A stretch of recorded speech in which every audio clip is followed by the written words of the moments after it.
Imagine if it happens tomorrow. You survived the Big One megaquake on the San Andreas Fault that scientists have been warning us about for decades.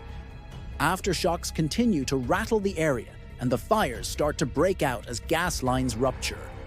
People run for the hills, but where can they go? The entire state of California is a disaster zone. It's a nightmare scenario that's kept me up at night as a kid growing up in Southern California.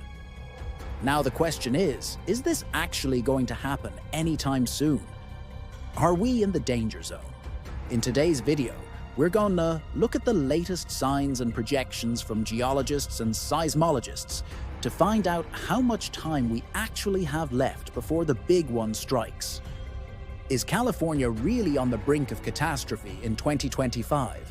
Let's dive into today's episode of X-Files. Do you feel lucky?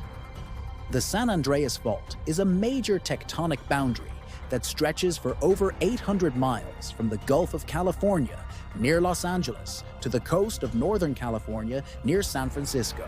The fault line is the result of the Pacific and North American plates colliding and sliding past each other. As the plates move, stress is constantly being built up along the fault line, and when it's released, it causes an earthquake. In the past 185 years, there have been 7 earthquakes of magnitude 7 or greater along the fault line, with the most powerful quake occurring in 1857 and registering a whopping 7.9 on the Richter scale. While the western side of the fault is technically moving northwest at about 2 inches or 6 centimeters per year, the eastern side is relatively stationary. This means that the right lateral movement of the two plates is causing friction along the fault line, and stress is building up at a rate of about 1.5 inches or 3.8 centimeters per year. At some point, the stress will exceed the strength of the rocks along the fault line, and the result will be catastrophic.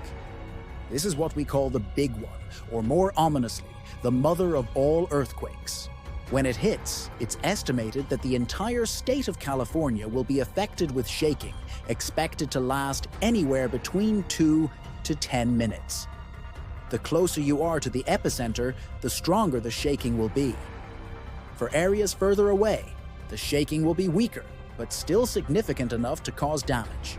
The United States Geological Survey has developed a formula for calculating the intensity of ground motions during an earthquake based on its magnitude and distance from the epicenter. Using their recommended approach, called the empirical strong ground motion model, researchers at the California Institute of Technology have projected that the strongest ground motions from the Big One could reach a maximum intensity of around 2.5 times the force of gravity. So, when will this happen?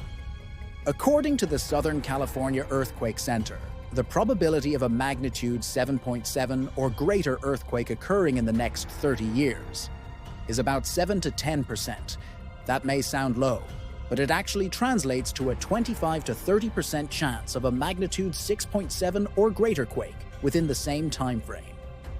A study published by the USGS in 2009 estimated that there was a 25% chance of a magnitude 7.8 earthquake occurring along the San Andreas Fault in the next 50 years.